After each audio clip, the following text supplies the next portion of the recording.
ইরানের সঙ্গে উত্তেজনার জের ধরে কয়েক সপ্তাহ আগে মধ্যপ্রাচ্যে মার্কিন নৌবাহিনীর দানবীয় যুদ্ধজাহাজ ইউএসএস আব্রাহাম লিঙ্কন মোতায়েন করেছে ট্রাম্প প্রশাসন। আধুনিক অস্ত্রশস্ত্রে সজ্জিত এই বিমানবাহী রণতরীর মাধ্যমে ইরানে ব্যাপক হামলা চালানোর হুমকি দিচ্ছেন মার্কিন প্রেসিডেন্ট ডোনাল্ড ট্রাম্প।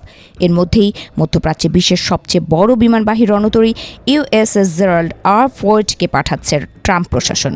জেনেভায় ইরানের সঙ্গে দ্বিতীয় দফার আলোচনা ভেস্তে গেলে ইউএসএস আব্রাহাম লিঙ্কন ও ইউএসএস জেরাল্ড আর ফোর্ডের মাধ্যমে ইরানে হামলা চালাতে পারে বলে আশঙ্কা করা হচ্ছে।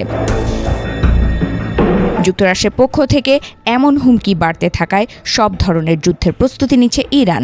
যুক্তরাষ্ট্রের দানবাকৃতির সব বিমানবাহী রণতরীর টহলের মধ্যেই পারস্য উপসাগরে শক্তিশালী সামরিক মহড়া শুরু করেছে ইরানের ইসলামিক বিপ্লবী গার্ডের নৌবাহিনী। বিশ্বের গুরুত্বপূর্ণ বাণিজ্যিক নৌরুট হরমুজ প্রণালীকে ঘিরে এই মহড়াটির নাম দেওয়া হয়েছে smart control of the strait of Hormuz. ইরানি রাষ্ট্রীয় টেলিভিশনের তথ্য অনুযায়ী এই মহড়ার প্রধান উদ্দেশ্য হল যুক্তরাষ্ট্রের সম্ভাব্য সামরিক হুমকির মুখে ইরান কিভাবে পাল্টা আঘাত হানবে এর বিভিন্ন রণকৌশল পরীক্ষা করা। ইরানের নৌবাহিনীর অপারেশনাল ইউনিটগুলোর তাৎক্ষণিক যুদ্ধ প্রস্তুতি এবং সক্ষমতা যাচাই করাই এই মহড়ার মূল লক্ষ্য। ইরানের জাতীয় টেলিভিশনে প্রকাশিত ভিডিও ফুটেজে দেখা গেছে মহড়া চলাকালীন আইআরজিসি নৌবাহিনীর হেলিকপ্টারগুলো বিশেষ মিশনে অংশ নিচ্ছে।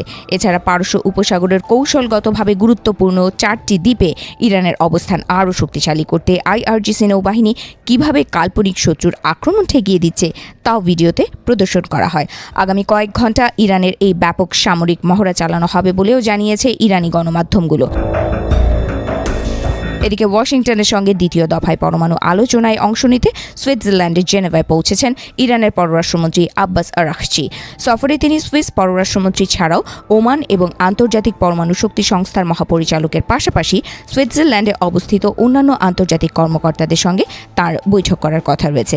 এছাড়া জেনেভায় জাতিসংঘের পরমাণু নিরস্ত্রীকরণ বিষয়ক সম্মেলনে ইরানের পররাষ্ট্রমন্ত্রী আরাকচি বক্তৃতা দেবেন বলেও আশা করা হচ্ছে।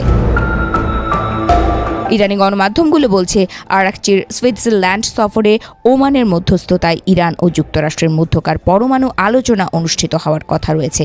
এর আগে গত 6 ফেব্রুয়ারি ওমানের মধ্যস্থতায় মাস্কাটে ওয়াশিংটন ও তেহরানের মধ্যে আলোচনা অনুষ্ঠিত হয়। সেই আলোচনাকে ফলপ্রসূ বলে উল্লেখ করেছিলেন মার্কিন প্রেসিডেন্ট ডোনাল্ড ট্রাম্প। আন্তর্জাতিক সম্পর্ক বিশেষজ্ঞদের ধারণা ওমানের মধ্যস্থতায় মাস্কাট আলোচনা কিছুটা ইতিবাচক হলেও ইরানের ওপর ট্রাম্পের হামলার হুমকির মাধ্যমে আস্থার সংকট তৈরি হয়েছে। আর তাই আব্বাস আরাকচির সুইজারল্যান্ড সফরে যুক্তরাষ্ট্রের সঙ্গে উত্তেজনা কমানোর ইরানের শেষ কূটনৈতিক চেষ্টা হিসেবে দেখা হচ্ছে।